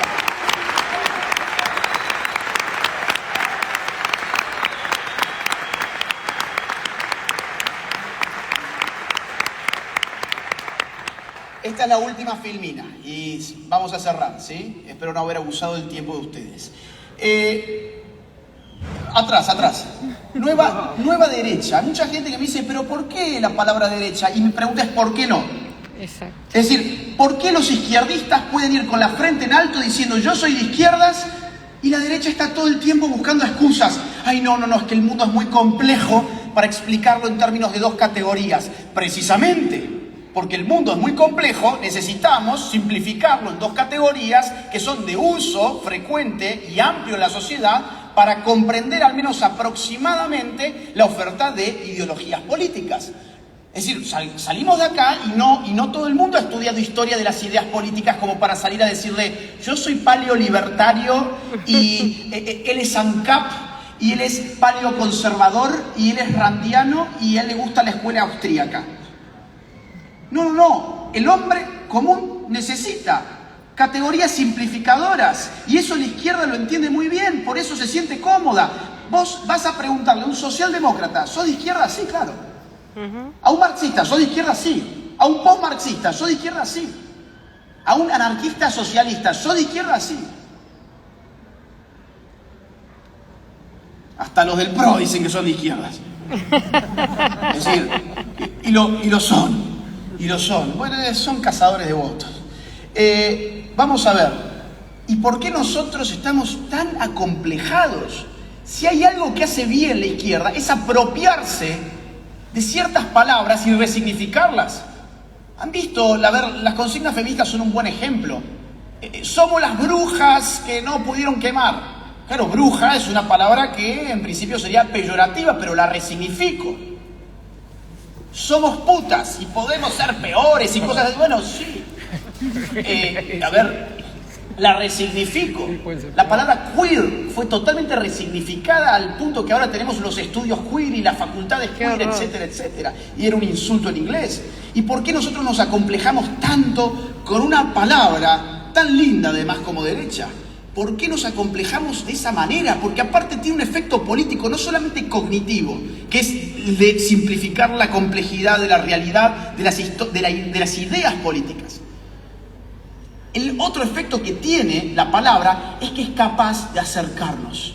Necesitamos una palabra con la cual nos sintamos cómodos, muchas expresiones de derechas, donde yo diga, mira, yo me siento cómodo con esta expresión y yo soy conservador, y yo soy libertario, y yo soy patriota. Pero nos encontramos todos bajo una misma palabra.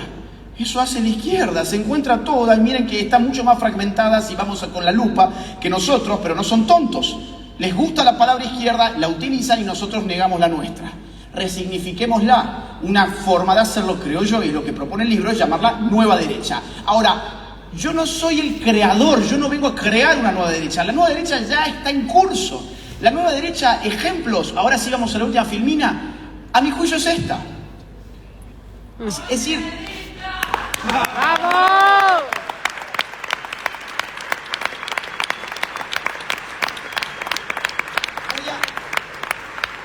Voy a mencionar algunas particularidades muy rápidas, ¿sí? Toda esta gente tiene algo en común. Varias cosas en común.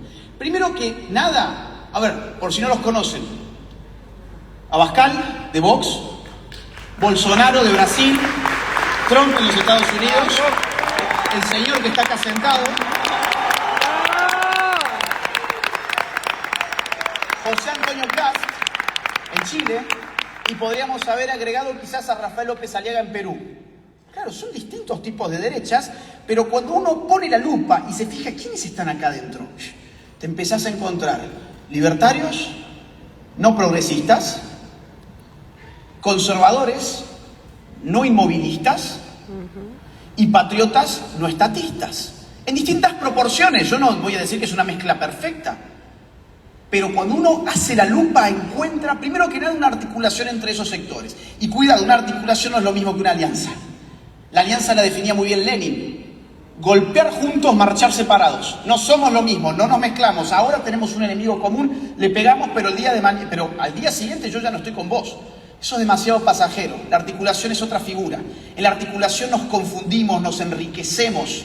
Confundirse en el sentido de fusionarnos.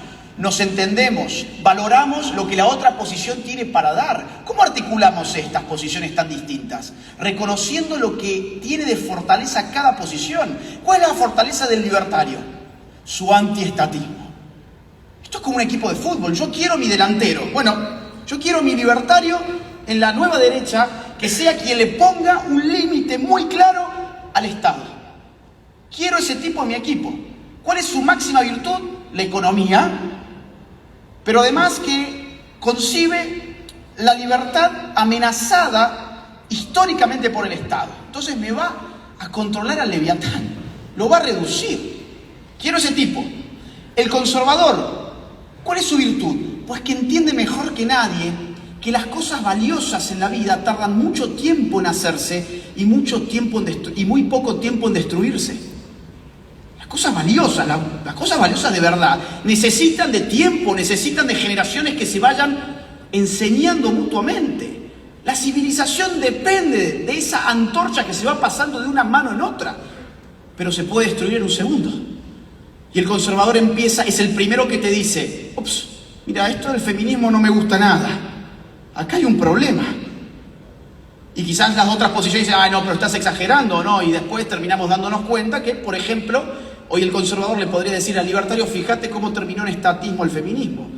Tenemos burócratas y parásitos vendiéndonos ideología de género con nuestros impuestos por doquier. Nos condicionan la educación de nuestros hijos, la libertad de culto, la libertad de expresión, hasta el INADI te controlan el lenguaje, y todo eso con una teoría llamada, en este caso, ideología de género. Yo quiero ese tipo en mi equipo porque prevé estas cuestiones intangibles y son muy importantes. ¿Y el patriota qué me da? Y el patriota es el que mejor ve el peligro globalista. Es el que mejor está mirando, esto de la Agenda 2030 no me gusta nada, vamos a estudiarlo. Este crecimiento de los organismos internacionales que no son otra cosa que leviatanes articulados entre sí, no me gusta nada. ¿Por qué? Porque está poniendo en peligro la soberanía de mi nación y en algún momento yo no voy a tener ni siquiera dónde exiliarme, podría decir el libertario. Yo quiero ese tipo en mi equipo también. ¿Cómo nos juntamos? Reconociendo lo que el otro tiene para dar. Pero tenemos que hacerlo, tenemos que reconocerlo. Esta gente lo hizo. Fíjense que además todas estas personas se han desembarazado de algo. Han cortado radicalmente con lo que podemos llamar la vieja centro-derechita cobarde y el centrismo bien pensante. ¿De quién se despega Abascal? Vox. ¿De quién se despega? Del PP, que se estaba corriendo hacia la izquierda sin freno. ¿De quién se despega Trump? Del establishment del Partido Republicano, a tal punto que él crea su propia línea interna, MAGA. ¿De quién se despega Kast? Del piñerismo. El piñerismo termina saliendo cuarto. ¿De quién se despega López Aliaga en Perú? Del fujimorismo. ¿De quién se despega Javier Milei en Argentina? De la mentira de que por el centro se puede combatir a la izquierda, dando tu voto a Juntos por el Cambio. ¡Vamos, Javier!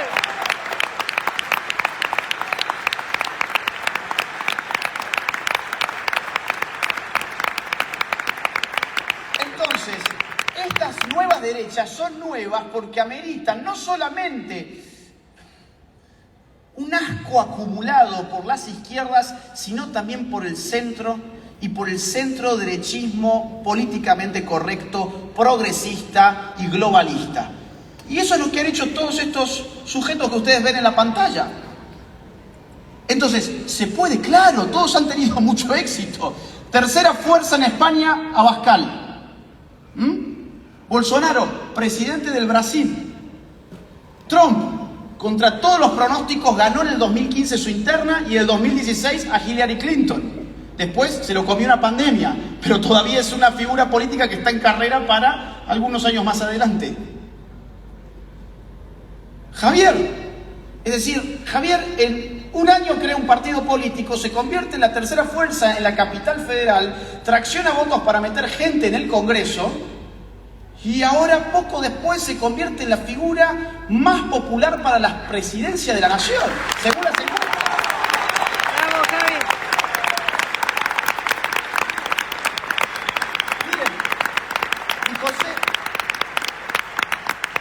Y José Antonio Cast no aparecía en las encuestas.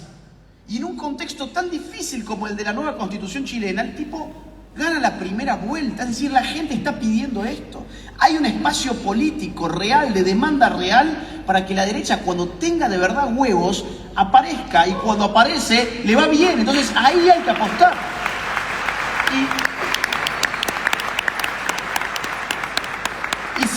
Y cierro con una sola cosa más. No voy a hacer más análisis sobre esto, podremos estar toda la noche, porque las características, insisto, son muy significativas, es un fenómeno nuevo. Una cosa más sí quisiera decir. Fíjense que la segunda ola del socialismo del siglo XXI ya no llega con esa retórica antiimperialista, vamos a expropiar. Te llega con una lógica mucho más sutil de lo que podremos decir la dialéctica continuidad o cambio. Continuidad o cambio. ¿Quién es la continuidad en Chile? El piñerismo. ¿Quién es el cambio? Boric. ¿Quién es la continuidad en Perú? El fujimorismo. ¿Quién es el cambio? Castillo. ¿Quién es el cambio en Colombia? Petro. ¿Quién es la continuidad? Fico Gutiérrez. ¿Quién fue la continuidad en México? El PAN, el PRI y el PRD. ¿Quién es el cambio? Morena. López Obrador. La derecha no ha sabido incorporarse en esa dialéctica mostrándose a sí misma como cambio. ¿Por qué? Porque del centro al centro derecha no pueden presentarse como cambio. En cambio, una nueva derecha sí que es un cambio. Fíjense ustedes, nadie puede decir que Vox no es un cambio en España. Nadie puede decir que Bolsonaro no ha sido un cambio para Brasil. Nadie puede decir que Donald Trump ha sido un cambio para la historia de Estados Unidos. Nadie puede decir que lo que trae Javier Milei a la Argentina no sea un cambio. Nadie puede decir que lo de Kast no haya sido una intención de cambio también. Entonces, juguemos con esa misma dialéctica, hagamos un cambio pero por derecha. Y eso es una nueva derecha. Voy a cerrar con una sola cosa. Miren, el libro, me preguntaron del editorial, ¿a quién se lo dedicás? ¿Para quién va el libro? Yo estaba en una gira, para mí eso ya estaba terminado. Y le dije, no, a nadie, ya está, sacalo así, basta. Yo estoy cansado, fueron muchos años. Y de la editorial me dijeron, ok, pero no sé bien por qué a la semana siguiente me vuelven a preguntar lo mismo. No sé si no se percataron de la respuesta o si se confundieron, pero me vuelven a preguntar lo mismo. Yo ya no estaba en la gira y lo repensé y dije, bueno, a ver, ¿a quién se lo dedico? Vieron en la primera página, ¿no? O en la tercera página, por ahí aparece. ¿A quién le dedico el libro? No, a nadie en concreto. Se lo quiero dedicar a un conjunto de personas. A un conjunto de personas que creo que nos identificamos mutuamente. ¿Saben por qué? Porque ese conjunto de personas somos los que estamos resistiendo. Por eso el libro está dedicado a los que están resistiendo. ¿Quiénes son los que resisten? ¡Bravo!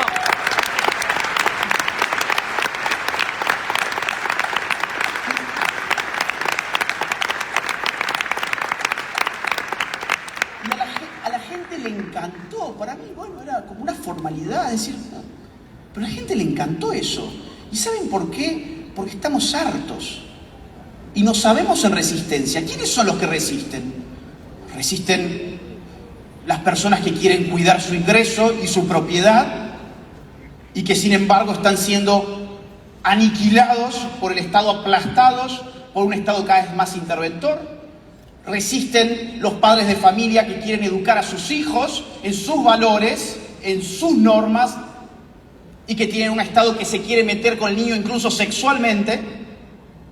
Resisten los chicos que van a la escuela y que han despertado y que tienen 14, 15 años y muchos de ellos están acá y se dan cuenta que los están adoctrinando y están resistiendo y se están informando y se toman el tiempo de venir a una conferencia como esta y se toman el tiempo de empezar a leer cosas que les puede costar mucho, pero saben que es el principio de su cultura. Están resistiendo los que van a la universidad y que tienen que pasar por esa trituradora, que son las facultades, por ejemplo, de humanidades o de ciencias sociales, que no te enseñan nada, te meten basura en la cabeza y te mandan a buscar trabajo. Y después el trabajo que buscan es en el Estado, porque nadie los quiere contratar. Y que sin embargo resisten y se le paran a un profesor y se le paran a sus compañeros y que están solos, pero tienen argumentos y debaten. Están resistiendo los hombres, demonizados por la cultura feminista contemporánea, a los cuales se les está haciendo creer que su masculinidad es tóxica y a los cuales se los invita a autodenigrarse.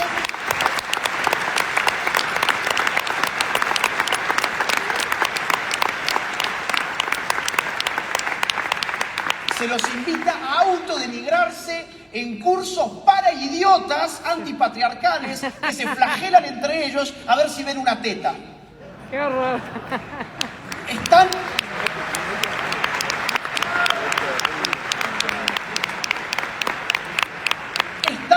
Están resistiendo también las mujeres,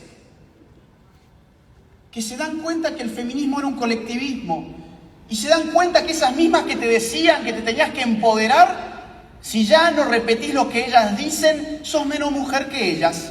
Ya no te mereces llamarte mujer.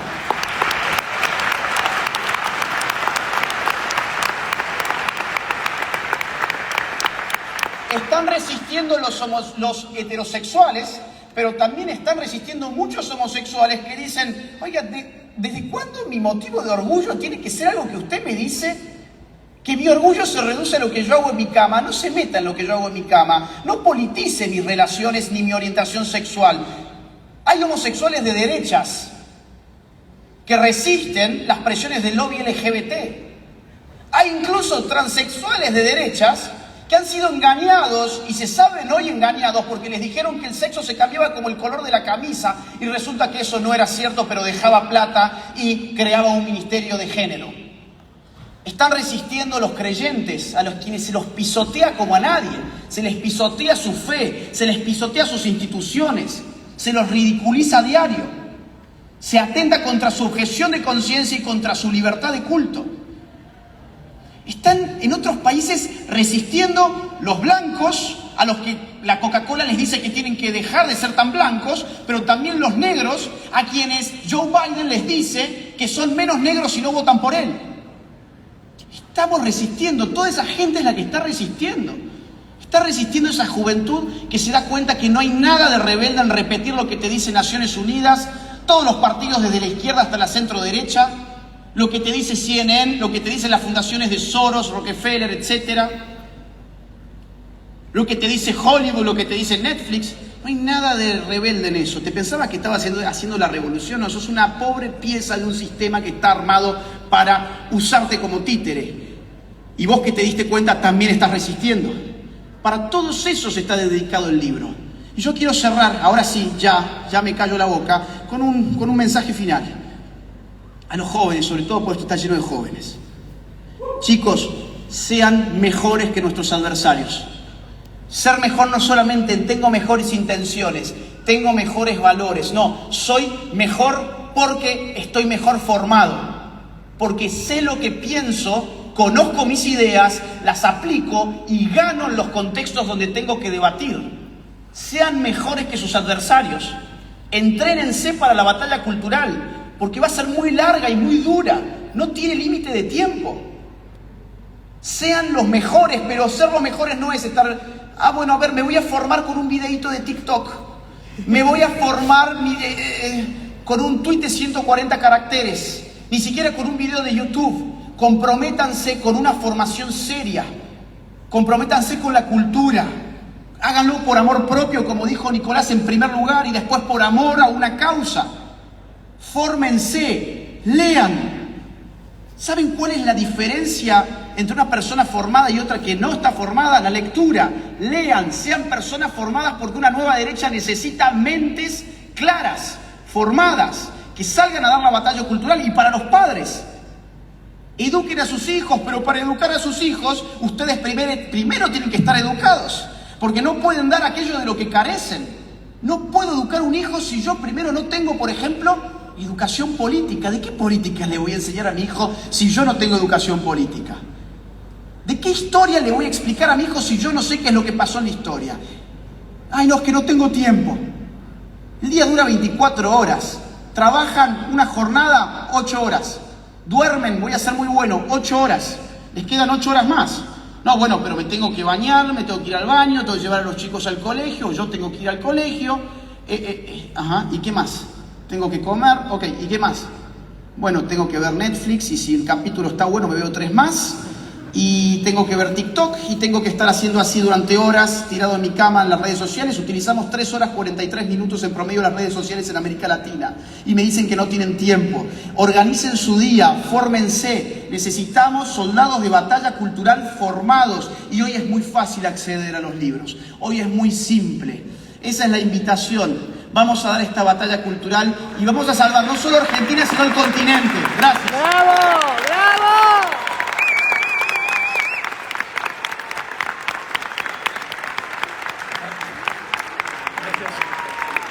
Quédense en sus lugares, por favor. Quédense en sus lugares. Gracias, Agustín, Javier y Nicolás, por acompañarnos. Nos vamos a despedir del escenario con un aplauso. Y ahora indico cómo es la firma de libros. Por favor, quédense en sus lugares. Un aplauso para despedirlos a los oradores. Gracias.